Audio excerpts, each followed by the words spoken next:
Well, big story coming in through from the team sport that Arsenal are leading the rest to sign Benjamin Sesko this summer transfer window. 30th of April, Football News Show it is, and we are talking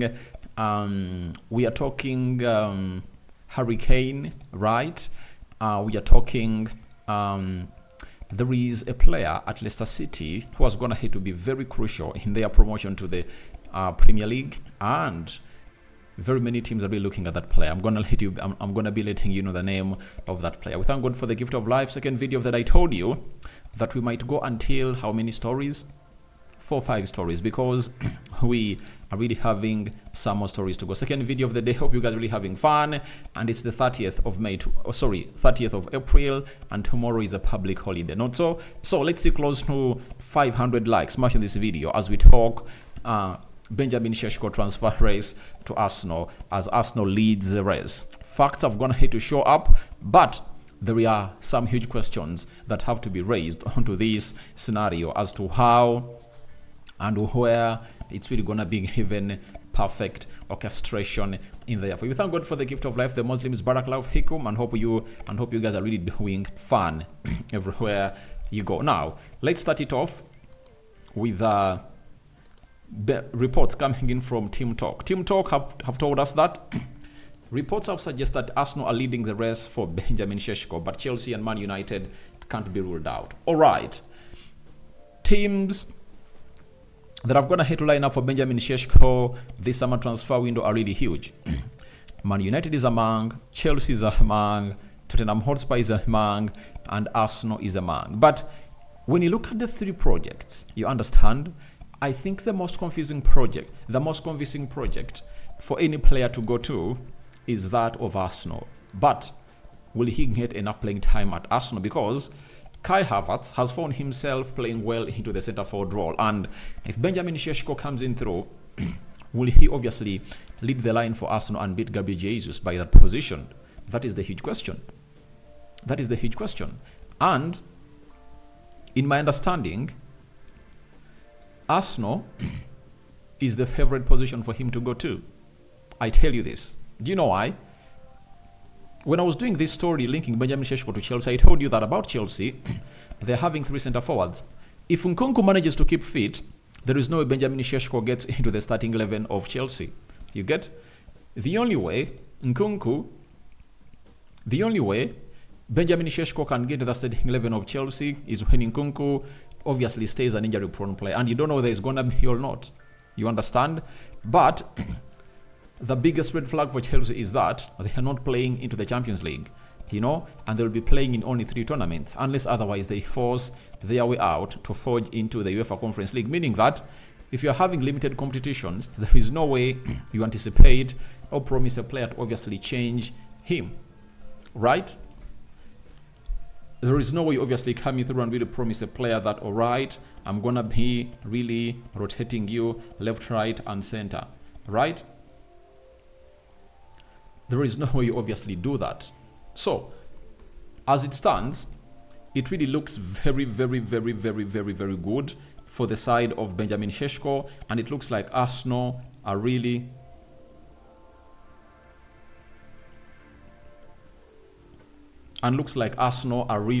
really leading the race. And other factors at Arsenal, they're into the Champions League.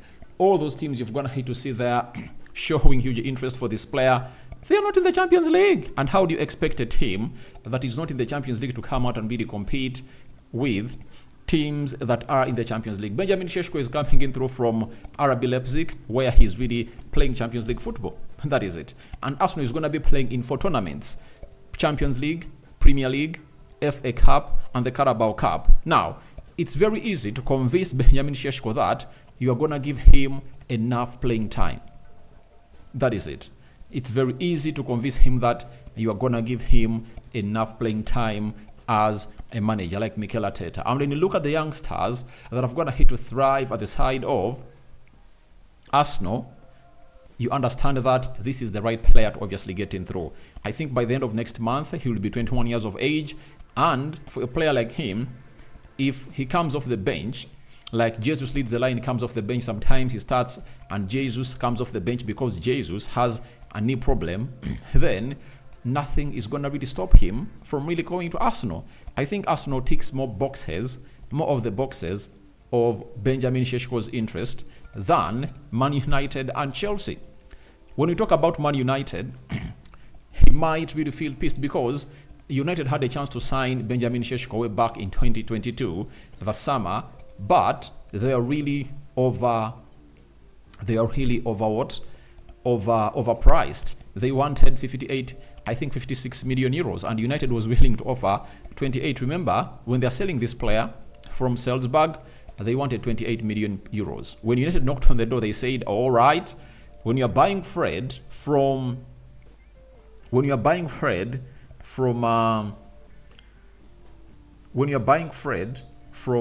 side? When you're buying Fred from Shakhtar Donetsk, he was for like 25-30 million euros. You ended up paying 60 million euros. So I think we can do this. And United said, no way, we're not gonna go to pay the United tax. That's what we got from that side of of Salzburg. And now he moved to RB Leipzig, where he had a buyout clause of 50 million euros. That is 43 million pounds. And if I told you Arsenal, if I told you Benjamin Sesko, I think you would like to give a chance to a team that really gave you a chance to do the needful, right? Not so?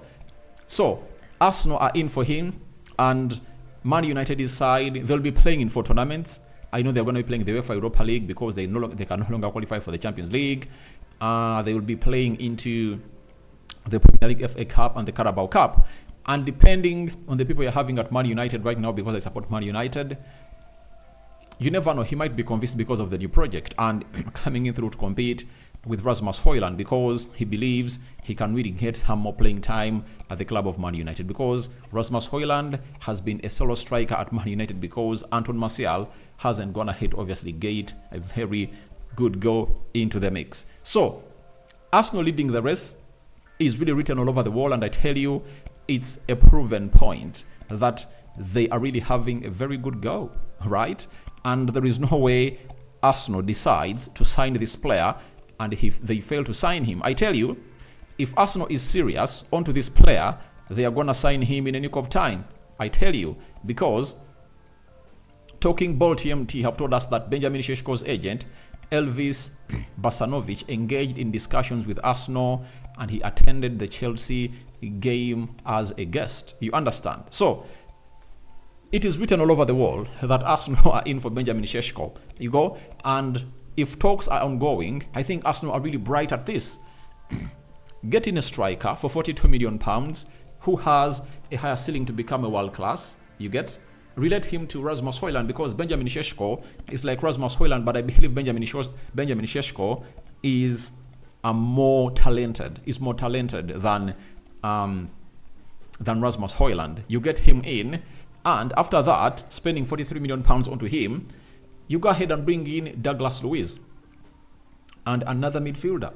But as the stories I'm reading at Arsenal, looks like Arsenal might be getting in one midfielder only, because they are trying to give the Italian player, that is Jorginho, a new contract. So that means you would have gone ahead to save 44 million pounds if at all you would have gone to get in Gyökeres, because right now Arsenal has a player in the names of Kai Havertz, who has gone ahead obviously coming through and thrive when it comes to obviously playing into that position of a center forward, meaning that you can have 3 players, all 4, that can help you do the job and get off and sell off this guy. What's his name? And sell off Edin Ketia for like 35 million pounds. That means you need to add on just 7 million pounds to get in Benjamin Sesko. Now, if Arsenal have reached a level of discussing with the agent, that means there is interest, and the man was at Emirates mid-week on Tuesday, last week I'm talking about, and he went ahead, obviously, agree everything as planned. So, I tell you what, Sesko is a player that I love. Those who watch United Matters channel have always gone ahead to my channel, and you've gone ahead to hear me out loud that I would love Benjamin Sesko to come in through and really play a part at the club of Man United. And if Arsenal takes him, it will be an absolute bargain. It will be an absolute bargain. And these are the two players, I tell you that, they are going to obviously shadow Erling Haaland. And if a Man City, I tell you this, I would at any one time, right, call in for a sell-in of Erling Haaland to any team that wants to offer them £200 million. You sell him off because every year that passes by, this guy's price is going to be shrinking. I tell you this. The price of Erling Haaland is going to be shrinking. Rasmus Højlund and Benjamin Sesko are going to really outshine this guy because they're like Erling Haaland, the structure, but their talent is really huge, and they just need to get in teams. Need to get in teams that really create lots of chances. That is it. You get Rasmus Højlund, his first season, he has 14 Premier League goals. 14 goals in his season. First Premier League season at Man United. A season where Man United has gone ahead to play very badly, but the boy has managed to score all those goals. The Champions League got 5. Imagine Benjamin Sesko at Arsenal. Recently went ahead to score a goal. Was it a goal or he scored a brace in the midweek? Let me even check here. When they are playing Borussia Dortmund, he went ahead to obviously be one of those people that went ahead to obviously score a very beautiful goal. And I tell you what, he really looked good into that game of football. And Sesko, his numbers are really promising. And if I told you get him into a team like Arsenal, I tell you he's going to be really deadly. And he scored in the 40th plus second minute. That is Sesko for you. And what are his numbers as we speak right now? Because they keep changing. That's why every time we do a video about Benjamin Sesko, I really remind you. 28 games, 11 goals, and 2 assists. Champions League, 8 games, 2 goals. DFB Pokal Cup, 2 matches, 2 goals. Meaning that he has so far scored 15 goals this season in 38 games. What a player. And I tell you, if Arsenal is serious, they should get in this player, because if he rather signs for Man United or Chelsea, you'll come out and really faint. But I know Arsenal really, that story is really right. Arsenal is leading the race because they have the best negotiators, they have the best project. They're like a player like Benjamin Sesko away from winning the trophy. I tell you, Sesko sees his future at Arsenal highly because Jesus is 26 years of age. Next year he's making 27. If he's going to be making that all 27 years of age, or this year, that means Benjamin Sesko is 20 and is going to be 6-7 years younger than Jesus, meaning that as Jesus phases out, this guy would have gone ahead to hit his prime. In the next 2-3 years, he'll be the first choice center forward of Arsenal because he would have gone ahead to grow in the system. And I tell you, at his age, he can even outcompete Jesus because he has all what Jesus does, and he has the energy, good in the air, good in the floor, and he's also a clinical striker. He can create something from nothing. Now, that is Sesko for you. Let's go to Rodra. Carlo Ancelotti wanted Harry Kane last summer, but Florentino Perez rejected the idea. Kylian Mbappe was always the main goal. So, I understand that Real Madrid have always gone ahead to wanting a striker, and in the summer of 2022, they had gone ahead to convince Gabriel Jesus to join them as their center forward, but there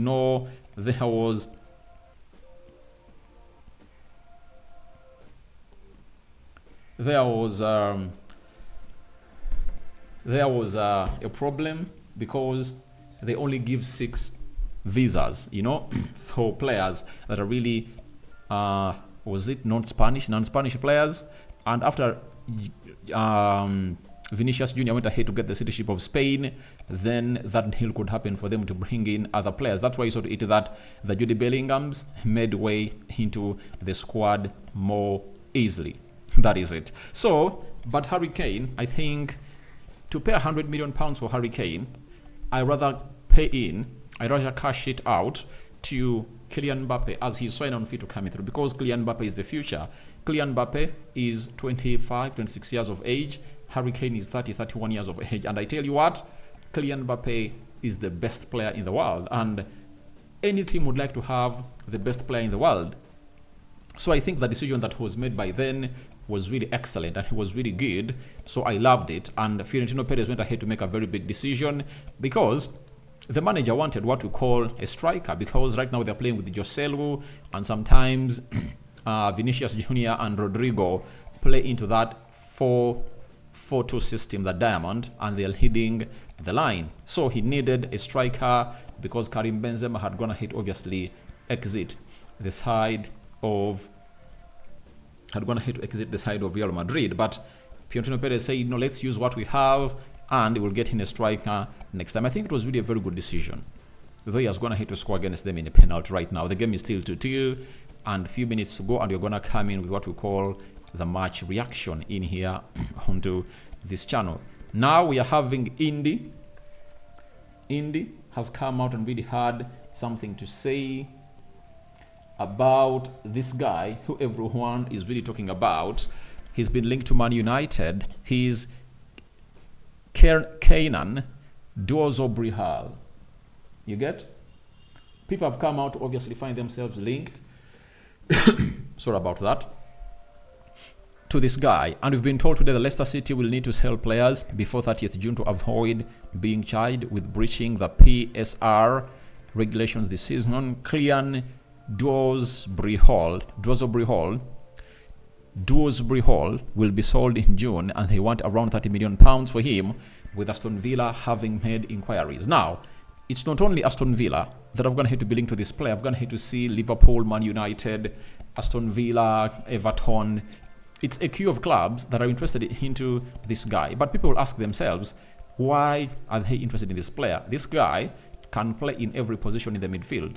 You know, he can play as a CDM, he can play as a box-to-box midfielder, he can also lead the line as that kind of player. So that's why he's needed.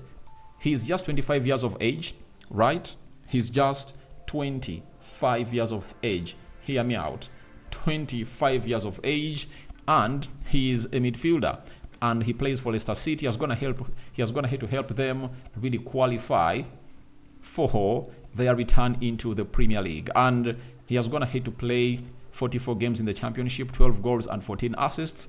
That's what makes him special. And that means he can really get you 10 goals and 10 assists in the Premier League. So he's a very good player that you will ever need in your midfield. And I tell you, if you go up for him, I think we'll really get ahead to obviously get you better results as a team. So I think Dewsbury is a very good player, and I tell you what, he can really get you the best that he want as a side of Aston Villa. But the queue is going to be huge for him, and his prices might increase by the way, because if teams like Man United kick in for him, the price will increase.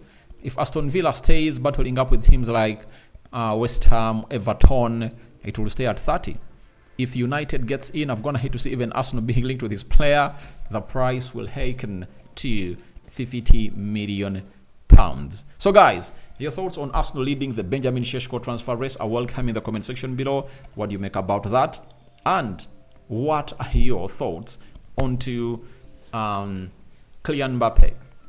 Kylian Mbappe or Harry Kane snubbed by Real Madrid for Kylian Mbappe, and Dewsbury, being linked to Aston Villa, Man United, Arsenal, and very many other teams, and a £30 million prize has been given to him, and they have to sell him before the 30th of June, before that comes to an end, because they will be charged for breaching the rules. May the living to God bless you abundantly. Full time, Real Madrid 2 and Bayern Munich 2. It has been Vinicius Jr. with a brace, Harry Kane scoring 1, and Leroy Sane for Bayern Munich. I'm coming with the match reaction live, and we're going to be discussing it with you live on this channel. Thank you guys. I'm out. Bye-bye.